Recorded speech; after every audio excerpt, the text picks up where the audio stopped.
حضور امیر المجاہدین کا احسان کبھی نہیں بھولیں گے کہ آپ نے اس قوم کو وہ سوچ دیا کہ آپ نے کہا کہ اگر بطور مذہب صرف آپ نے یہ کرنا ہے، نماز، روزہ، زکوٰۃ، حج، جتنے بھی معمولات ہے، اگر یہ اسلام ہے تو پھر سیدنا امام حسین کربلائے مولا کے میدان میں کیوں گئے؟ پھر اپنی پوری خاندان کی قربانی کیوں دی؟ اس لیے آپ نے اس قوم کو یہ ذہن دیا۔ آج ہم انشاءاللہ ان کے لختی جگر، ہمارے قائد محترم، ان کے نوری نظر کے سامنے یہ آخری عہد کرتے ہیں کہ انشاءاللہ، اور یہ عہد وفا کی تجدید کرتے ہیں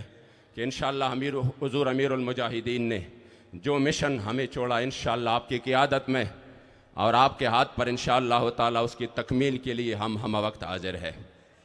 ہماری جان چلی جائے تو چلے جائے، اس کی کوئی حیثیت نہیں ہے اس مشن کے سامنے۔ مشن پر سمجھوتا انشاءاللہ کبھی نہیں ہوگا۔ ہم سب نے یہ عزم کرنا ہے کہ انشاءاللہ ہم حضور کے دین کے لیے، پھر ہماری خوش قسمتی ہے کہ قائد بھی ہمیں وہ ملا ہے۔ میں صرف آخری بات کروں گا کہ آپ نے مجھے ایک خبر دی، اور وہ یہ تھی، مجھے کہا کہ اگر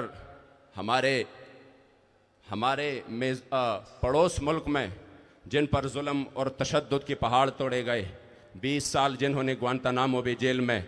جانوروں کی طرح گزارے، ان کو اس طریقے سے رکھا گیا جیسے جانوروں کو رکھا جاتا ہے۔ دنیا کی کوئی ظلم کی کوئی حد ہوتی ہے، وہ سب پہاڑ ان پر ٹوٹے، مگر اسلام کی طاقت سے پھر بھی وہ میدان میں ہے، اور اس طریقے سے میدان میں ہے کہ پورے عالم کفر شکست کھا چکا ہے۔ جو جملہ میں آپ کو بتانا چاہتا ہوں وہ یہ ہے، لوگ کہتے ہیں نا یہ اپنی رہائی کے لیے انہوں نے یہ کیا، انہوں نے وہ کیا۔ خدا کی قسم میں اس کا گواہ ہوں،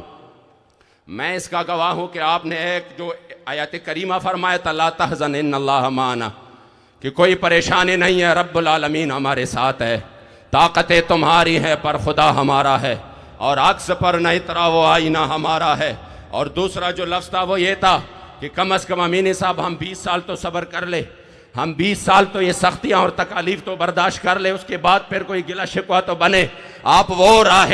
عزیمت کے مسافر ہے اور وہ قائد ہے عزیمت کے۔ آپ کے الحمدللہ مثال یہ ہے، پورے جیل بھی گواہی دے گا، حضور کے غلام بھی گواہی دیں گے، اور خدا کی قسم مخالفین بھی گواہی دیں گے، موافقین تو ویسی بھی گواہی دے رہے ہیں کہ انشاءاللہ حضور امیر المجاہدین نے جو ہمیں قائد دیا ہے، لوگ کہتے ہیں یہ بک جائیں گے، یہ کریں گے، وہ کریں گے۔ میں نے کہا جب ان کے سامنے سب کچھ رکھ دیا گیا، یہ سب کچھ لے لو جس میں سب کچھ تھا دنیاوی لحاظ سے، تب بھی آپ نے فرمایا کہ نہ جا کر اپنے بڑے سے کہنا کہ 1450 سال بعد بھی پاکستان میں حضور کے وہ غلام رہتے ہیں جو پوری دنیا کی طاقتیں مل کر نہ ان کو جھکا سکتے ہیں، نہ ان کو خرید سکتے ہیں، اور نہ ہی ان کو ڈرا سکتے ہیں۔